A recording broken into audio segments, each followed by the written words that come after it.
Tyrone, I'm glad you're here at NCSL with us. Tell us your full name and also where you work. Tyrone Reitman, I'm the executive director of an organization called Healthy Democracy based in Portland, Oregon. Wow. And I know that direct democracy is of particular interest to you. Tell us what that means or how that operates. Yeah, a couple things about it. So direct democracy, as practiced, particularly in the West, is a fundamental part of our elections, as part of our DNA of how we do politics, affecting city elections, county elections, and statewide elections. In terms of the impact of direct democracy, I can think about it. We've made decisions about how you die in Oregon. With direct democracy, we've made decisions about how much you're taxed when you die in Oregon. So in terms of like the impact and magnitude of the issues at hand, it's a really big deal. And I've been involved in initiative campaigns in politics for a number of years at this point. We've got the words direct democracy and we've got initiatives.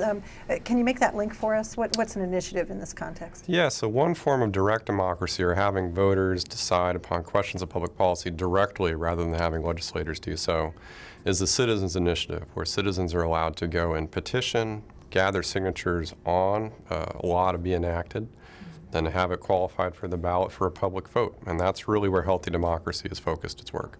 Well, and that brings me to the question of how does a voter know how to vote on one of these measures, because they're not spending all their time following policy. What can voters do? Yeah, it's a challenging context. So we've known over doing years of research at this point that voters have issues with how direct democracy functions, in the sense that voters oftentimes report being confused about ballot initiatives. And if you survey voters, it'll differ on the initiative, but in general, about 70% of the public will say, I'm confused when I go to vote.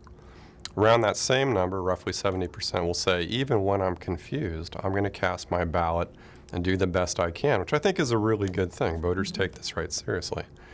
And at the end of the day, when we talk about direct democracy and citizen initiatives in general, we also know that voters love the practice of direct democracy, and roughly 70% again will say, yeah, don't tinker with this fundamental right. This is a real value to how we do democracy.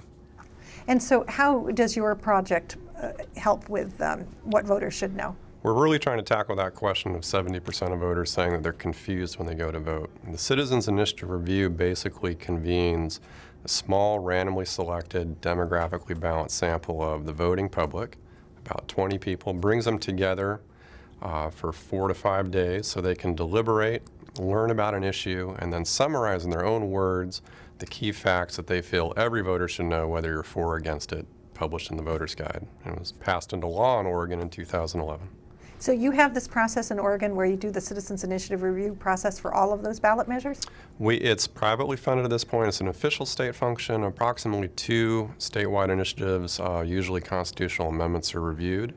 And then we've been working with partners out of state in Colorado and Arizona to bring this project to their states as well. So if you want to take it other places, you think it's been successful in helping the voters out? We've had the benefit of tremendous evaluations funded by the National Science Foundation, the Kettering Foundation in particular, saying that when you give voters this kind of information, a voter-for-voter service, that people will trust it and value it and really gain factual knowledge. So we've got a lot to go on saying this is the kind of process that voters want, and it works. Fantastic. Where does a person who's interested get more information? You can go to healthydemocracy.org, check out our website, and certainly just give us a call. There's a wealth of data about this project at this point. So. Great. Thanks very much. Thank you.